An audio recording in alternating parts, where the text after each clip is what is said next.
Hello friends, we did 19 verses of Gita and today we are going to take 28th.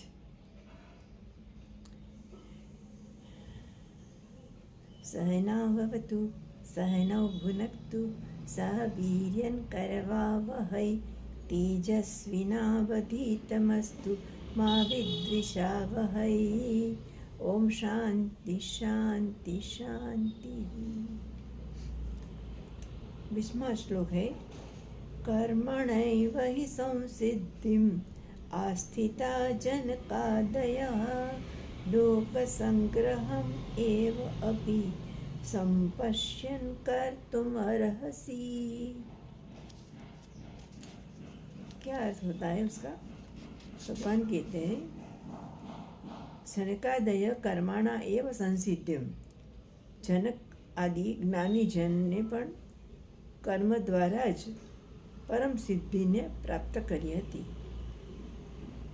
इसलिए ही लोक संग्रह समस्यन अपि, लोक संग्रह को देखते हुए भी कर्तुम ही अर्हसि, तू कर्म करने को ही योग्य है, अर्थात तुझे कर्म करना उचित है। तो यहाँ भगवान अर्जुन के माध्यम द्वारा हम सबको कहते हैं कि आप जो भी कार्य करो, जो भी जॉब करो, जहाँ भी हो वहाँ उसे आपको कर्म करना है। कैसे करना है वो इस श्लोक में उन्होंने बताया है। तीसरे श्लोक में शुरू में भगवान ने कहा था कि जो कहा था वो ऐसे कहा था कि कर्म करे बिना तो कोई मनुष्य रह ही नहीं सकता, और जो नहीं करता है तो न करने लायक कर्म में उसकी रुचि रहती है, इसलिए उसे जो उचित कर्म है वो करना चाहिए। अब और हम सब काम करने वाले लोग के लिए उचित कर्म है, जहाँ भी है हमें वहाँ हमें कर्म करना है। कैसे करना है तो भगवान ने कहा 8वें श्लोक में, इस तीसरा अध्याय में, नियतम कुरु कर्म, तेरे हिस्से में जो कर्म आया है, जो रिस्पॉन्सिबिलिटी आई है, जो ड्यूटी आई है, उसे तुम्हें करना है। तुम पसंद करो या न करो, बस तुम्हें करना है, क्योंकि वो तुम्हारा नियत कर्म है। 9वें श्लोक में कहते हैं तदर्थम कर्म कुरु, इसलिए तू कर्म कर, यज्ञार्थ कर्म कर, अपने लिए नहीं तो तू निष्काम भाव से कर्म कर, दूसरों के लिए कर्म कर, ईश्वर के लिए कर्म कर। ऐसे भगवान ये श्लोक, ये अध्याय में बार बार कहते हैं। और इस श्लोक में भगवान 20वें श्लोक में कहते हैं कि जो कोई मनुष्य कोई सिद्धि प्राप्त करते हैं तो वो कर्म करके ही करते हैं। ऐसे बैठे रहने से आलसू बनकर कोई संसिद्धि के सिद्धि प्राप्त नहीं कर सकता, तो उसे मेहनत करनी है, उसे कर्म करना है। तो उसको दृष्टांत देता है कि जैसे जनक आदि जैसे ने भी कर्म करते करते सिद्धि प्राप्त की थी, इसी तरह तुम भी जहाँ हो वहाँ कर्म करके अपने क्षेत्र में सिद्धि पाओ। जनकादेय, ऐसा जो शब्द उपयोग में लिया है ना भगवान ने, उसका अर्थ है जनक आदि। इट मीन्स दैट जनक एक पद का नाम है, वो कोई व्यक्ति विशेष का नाम नहीं है। तो जनक राजा की पुत्री सीता थी, हम जानते हैं, लेकिन वो जनक राजा मिथिला के दूसरे भी हो सकते हैं, क्योंकि जो भी राजा आए मिथिला में वो जनक कहलाता था। तो जनक आदि वो राजर्षि कुल के थे, लेकिन तो भी वो कर्म करते करते ज्ञान भी प्राप्त करते थे और ऐसे सिद्धि प्राप्त करते थे। तो भगवान दृष्टांत देते अर्जुन को कि जनक जैसा जो ज्ञानी पुरुष है उसने भी राज्य करना छोड़ नहीं दिया, राज्य की सब कर्म प्रवृत्ति एक्टिविटीज़ उसे चालू रखी और सब अच्छी तरह किया, अच्छी तरह राज्य संभाला। तो ऐसे ही जहाँ भी हो वहाँ कर्म तुम अच्छी तरह से करो। तो कर्मणा एवं संसिद्धि, कर्म करने से ही आपको सिद्धि प्राप्त होगी, आप सफल होगे अपने कार्य में अपने सीनियर आपको लिए अच्छे जो रिपोर्ट्स है वो लिखेंगे, वो सब करेंगे और आपको प्रमोशन मिलने की संभावना बढ़ जाएगी। ये सब कब होता है कि जब आप कर्म करो, अच्छी तरह करो, तब होता है। रस से करो, इंटरेस्ट से करो। मुझ पर आ पड़ा है तो मुझे करना है तो करता हूँ, ऐसा नहीं करना। पूरा अपना श्रेष्ठ देकर करो। वो जो है समाचार, भगवान ने शब्द उपयोग किया था अर्लियर श्लोक में, वो भी हमें यहाँ याद करना चाहिए। तो यहाँ कहते हैं कि लोक संग्रहार्थ है। जनकादय ने कोई ज्ञानी थे तो भी कर्म करते थे। कैसे, क्यों करते थे? लोक संग्रहार्थ। और ज्ञानी पुरुष लोक संग्रहार्थ ही काम करते हैं, कि लोगों के लिए काम करते हैं। वो अपने पास जो ज्ञान है वो उनको देने का काम करते हैं। उसके लिए वो कर्तव्य नहीं है, करना ही है ऐसा नहीं है, लेकिन तो भी करते हैं। उसके दो कारण हो सकते हैं। एक तो उसका प्रारब्ध, जब ज्ञान होता है उसे, तब उसका भूतकाल का, पास्ट का सब कर्म अग्नि में भस्मीभूत जैसे हो जाते हैं, वो फल देने के लायक नहीं रहते।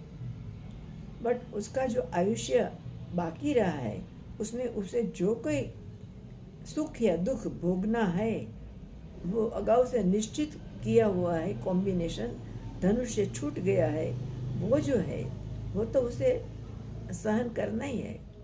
और उसके प्रारब्ध में जो कर्म करना लिखा है, ये पढ़ाने का लिखा है, तो वो उसको करना पड़ेगा, वो करेगा।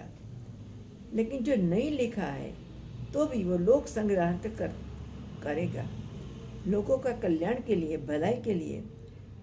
मेरे पास है तो मैं सबको बांटूं, ऐसा समझकर वो करते हैं। मैं भी ऐसे ही करती हूँ ना, मेरे पास है तो आपको देती हूँ। आपको सुनने की कभी घड़ी बहुत को ऐसी आप सीरियसनेस नहीं, आपको मैं देखती हूँ तो भी मैंने चालू रखा है, क्योंकि वो जो ज्ञान है ना, वो हमारे लिए, मनुष्य के लिए बहुत उपयोगी है। मनुष्य जन्म लिया है, हमने दिया है, भगवान ने बहुत जन्मों के बाद एक अपॉर्चुनिटी दी है कि आप मेरी तरफ आओ। एक कदम आओगे तो मैं 10 कदम आऊँगा, ऐसा जो भगवान का वचन है, वो याद करके वो उसने ये ज्ञान दिया है। और आपको कुछ ज्ञान के लिए बात करने वाला मिल गया है, लेकिन तो भी आप परवाह नहीं करते। न करो, लेकिन मेरी ड्यूटी है कि मेरे पास जो कोई है ज्ञान, तो मैं उसको देने का प्रयत्न करूँगी। और अगर एक व्यक्ति जो सुनता है, समझता है, तो मुझे पूरा संतोष है। तो ऐसे भगवान यहाँ कहते हैं अर्जुन को कि तू कर्म कर। जनक आदि जैसे लोगों जैसे कल्याण के लिए कर्म करते थे लोगों के, वैसे तू भी अपना नियत कर्म करते तू कर्म कर। लोक संग्रह एवं संस्पर्श कर तुम अर्हसी।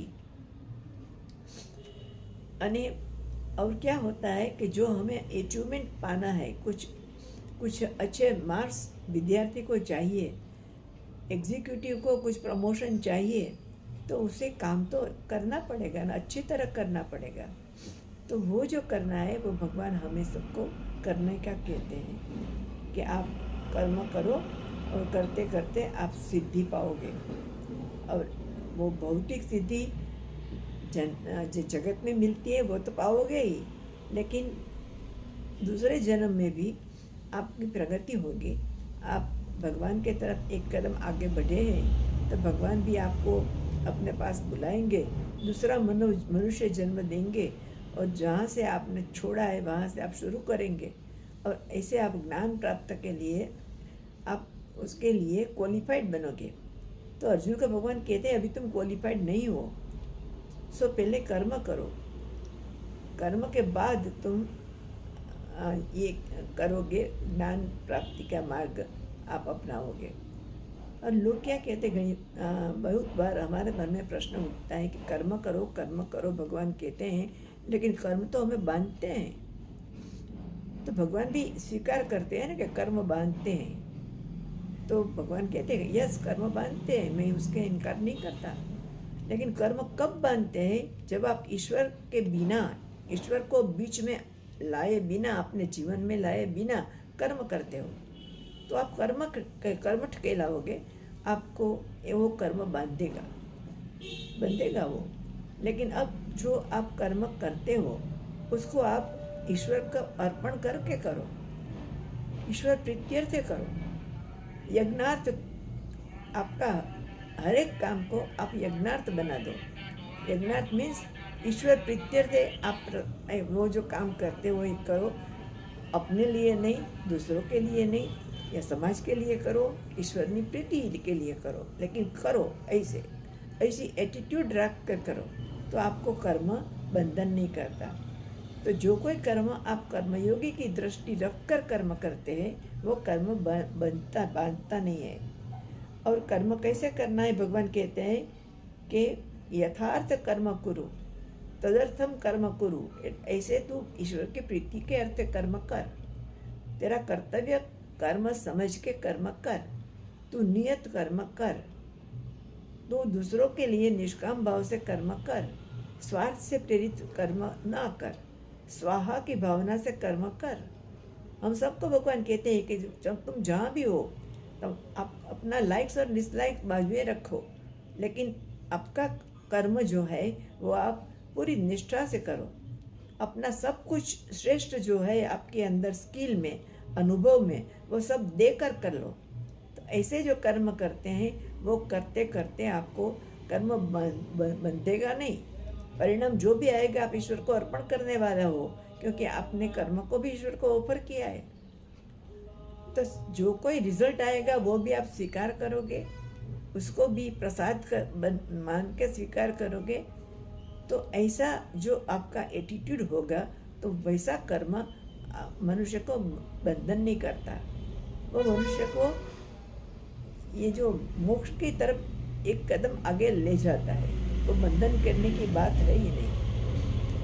તો લોક અયમ કર્મ બંધન એ ભગવાન સ્વીકારે છે, પણ આપણ સ્વીકારે છે કે તમે આ રીતે જો કર્મ કરશો તો તમને એ કર્મ वो बांधेगा नहीं। विदाउट अटैचमेंट कर्म करना है, अटैचमेंट भी नहीं रखना है। अर्जुन को मन में क्या हुआ कि सामने जब अपने वाले देखे ना तो उसको हुआ कि मेरी ड्यूटी है उन सब से लड़ना, और ये लड़ने में वो मर भी जाएंगे, लेकिन वो मेरे अपने लोग हैं, उसको मैं कैसे मारूंगा। तो अपने लोग की भावना आई, अटैचमेंट आया, मोह आया और ड्यूटी के बीच में खड़ा हो गया। तो ऐसा जो होता है ना वो भगवान कहते हैं बांधता है कर्म को। ऐसे नहीं होना चाहिए। जो करना है आपको, जो आपकी ड्यूटी है, वो कोई भी परिस्थिति है, वो गिवन परिस्थिति में आपसे जो मांग करता है कि ये करो तो करना ही करना है, तो भगवान यहाँ कर्म करने की सलाह देता है। हम सबको देते हैं कि आप जहाँ भी कर्म करो वहाँ अच्छी तरह करो, समाचार करो, यज्ञार्थ कुरु कर्म, नियतम कुरु कर्म, निष्काम कर्म करो, स्वाहा के भावना के से कर्म को कुरु। ये सब है वो बहुत जरूरी है और हमें सब ये याद रखना है। और मैं आपको कहती हूँ फिर एक बार कि आप गीता को सामने रखो, रस के साथ अभ्यास कर। जैसे हम बैठते थे ना स्कूल और कॉलेज में अभ्यास करने के लिए, ऐसे ही बैठो, सुनो, न समझ आए तो दूसरी बार सुनो और नियमित रूप से सुनो। ये नंबर घटते जाए उसमें मेरा तो कोई नुकसान नहीं है, मुझे तो 1 मिलेगा तो मैं चालू रखूँगी, लेकिन आपका नुकसान बहुत बड़ा है कि आपको तक मिली है लेकिन तो भी आप उसे उस तक दुर्लक्ष्य कर लेते हो। चैनल को भी लाइक करो, सब्सक्राइब करो, वो भी करो, लेकिन सुनो। न करना है तो न करना, सुनो तो सुनो ही। अच्छा, दूसरी बार अगले गुरुवार मिलते हैं। बाय।